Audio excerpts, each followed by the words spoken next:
Hello, Pastor Rich here again with 12-minute mark. We're at session 4 now. Pray that these are helpful to you as we get to go through the Word line by line and see how Jesus is establishing his identity and his authority. That's what he's really trying to do here. Now we're going to start to see the opposition that's going to come full force. And so we'll be starting out in chapter 2, verse 18. It says, "And now John's disciples and the disciples of the Pharisees were fasting. And some people came and asked Jesus, 'Why do John's disciples and the Pharisees fast, but yours do not?' He said, 'Well, you don't fast when the bridegroom is with you. You cannot fast when he's with you, but a time is coming when the bridegroom will be taken from them, and in that day they will fast. No one sews a patch of unshrunk cloth on a new garment. If he does, the patch will shrink and tear, making it worse. And you don't put new wine in old wineskins, or if you do, you'll lose both the wine and the skins as they burst. No, you've got to put new wine in new wineskins.' One Sabbath, Jesus was going through the grain fields, and as they walked along, his disciples began to pluck some heads of grain. And the Pharisees saw this, and they said, 'Why is he doing what is unlawful on the Sabbath?'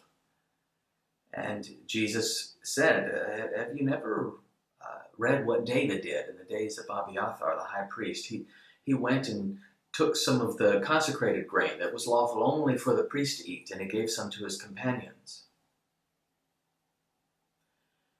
Then he said to them, 'The Sabbath is made for man, not man for the Sabbath. So the Son of Man is Lord even of the Sabbath.' Another time, Jesus was in the synagogue, and a man with a shriveled hand was there. Some of them were looking for a reason to accuse Jesus, so they watched him closely to see if he would heal him on the Sabbath. Jesus looked around. He had the man come up and stand in front of everyone, and he said, 'Is it lawful to do good on the Sabbath or to do evil? To give life or to kill?' But they didn't say a word. Jesus, deeply angry at their stubborn hearts, said to the man, 'Stretch out your hand.' And he stretched it out, and it was completely restored. Then the Pharisees went out with the Herodians and began to plot how they might kill Jesus. Then Jesus withdrew with his disciples to the lake. A large crowd gathered from Galilee. They followed him. When they heard all he was doing, many people followed him from places like Jerusalem, Judea, Idumea, and places beyond the Jordan like Tyre and Sidon.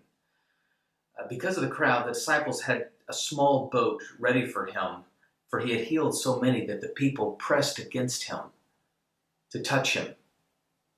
And whenever the evil spirits saw him, they cried out, 'You are the Son of God.' But he gave them strict orders not to tell others about him." All right, we'll stop there. I think that's verse 12, chapter 3. And what we see here is the opposition coming from the Pharisees. You knew it was coming, and it comes quick and it comes hard. But now, to understand the Pharisees, they have a worldview, and we have to appreciate where the Pharisees are coming from, because they almost come off like cartoon characters, like the bad guy in a Superman cartoon. Like, well, what's wrong with you? You're an idiot. Why would you take on Superman? You can't win. What are you thinking? And they come off as kind of goofy morons in a sense, but they're raised in a particular thing where they have like bifocal lenses. We all see the world through a certain set of lenses, and they see the world through a certain set of lenses, and that explains why they are the way they are. And there are really four things, and you need to remember these four things that to a Pharisee are of utmost importance. Okay? And the first is the dietary laws. What is clean and unclean food. And we see that in the Old Testament, and then it's an issue in the New Testament. For the Pharisees, though, that was very, very important. What are you supposed to eat? What are you not supposed to eat? The second, fasting, also related to food.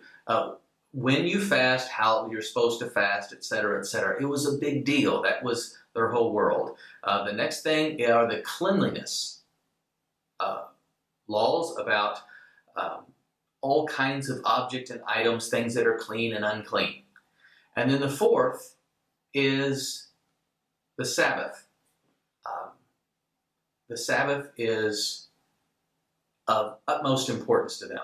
So what you need to realize, what we have to remember is that it doesn't matter how wonderful Jesus is. It doesn't matter how many people he heals, how great his teaching is, etc., etc. If you mess up in one of those four areas, you're dead to them. And Jesus, he almost seems to go out of his way to break those in front of them over and over and over again. Sometimes he'll break two or three at once. He's eating something when he should be fasting. He's eating something that he should be eating it on the Sabbath with people he shouldn't be with. He seems to almost intentionally go out of his way to break that. That's the new wine. Jesus is bringing the new wine. And they all have the old wineskins. They have the old garment. And he said, we'll never get together. We will not get together unless you come over to me and receive me as the Messiah. And of course, that's something that's out of the question. They can't recognize Jesus because they're so hung up on those, particularly those four things. And those, again, seem to be the four things that Jesus is always really sticking it to them about. And so whether that's walking on the Sabbath where they're eating, they're going through, and he basically says, all these laws, they were made for people. People weren't made for the laws. And he gets that, but they don't. And so the going through the grain field is like that. You can't fast when he's with them. That's the other issue he's saying. But he also, if you notice there, and we were just in the end of chapter 2, in the other Gospels, Jesus, we're still waiting for him to be born in chapter 1 and 2. And here in chapter 2, Jesus, when he says, but a day is coming when the bridegroom will be taken from them, and on that day they will fast. That's his first prediction of his crucifixion. And that's also him saying that people will fast. And so the church throughout its history many times will fast Good Friday to Easter, the day he was taken, to observe a fast. If you've never fasted before, that's a great time to think about trying that, to focus on spiritual nourishment as you go without food. So he gives his first prediction of his death, and then we go right into, again, these episodes that are thematic against, they're not necessarily in chronological order like a normal story we would hear, but they're the theme of opposition by the religious leaders, whether it's fasting and then the Sabbath, and then he says, I'm Lord of the Sabbath. That the Son of Man, he refers to himself as the Son of Man, and he's also the Son of God. He is Lord over all the Sabbath. And we go from that Sabbath story now to another Sabbath story that involves a healing. And this healing is different. Like all the healings and miracles, we're looking for what is behind this one. What's different here? Well, typically people come to him for healing, right? That the crowds are thronging against him and everywhere. They're at every side, and he's constantly standing at the front of the line where people are getting healing and receiving blessing over and over again.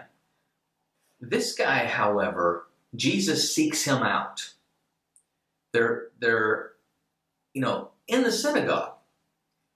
And Jesus calls this guy who has a shriveled hand, meaning this is something that he's probably was born with, never having the use of his hand. And Jesus has him stand up. This guy is an object lesson to the opposition. And again, their legalism of what is lawful to do on the Sabbath is so severe that they are looking, and they're already spying on Jesus to see if he's going to perform a healing on the Sabbath. And Jesus asks them this rhetorical question, because they don't answer, is it against the law to do good on the Sabbath? And in the other Gospels, he will also say, if one of you all have an animal, it falls into a ditch on the Sabbath, you're going to pull it out, but you're ready to accuse me because I'm going to restore a man's hand on the Sabbath. And then when he says, is it lawful to do good or evil, to give life or to kill? And he knows that the plot is already afoot for him. And of course, they don't say anything. And then we see this severe anger that Jesus has. I mentioned last time, Mark's version of Jesus, we see Jesus in Mark as the most emotional Jesus, where we see the extreme of emotion. And here it's a very extreme language that's used for the anger that he has at the people around him concerning the stubbornness of hearts, that they don't even want to see a man healed because it might break their code of the way they understand the Sabbath.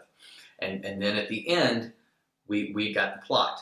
Here we're just right still at the very beginning of the gospel, and there's already a plot by the Pharisees and the Herodians, who are governed in line with Herod. They're already plotting his death, and we're just 2 chapters in.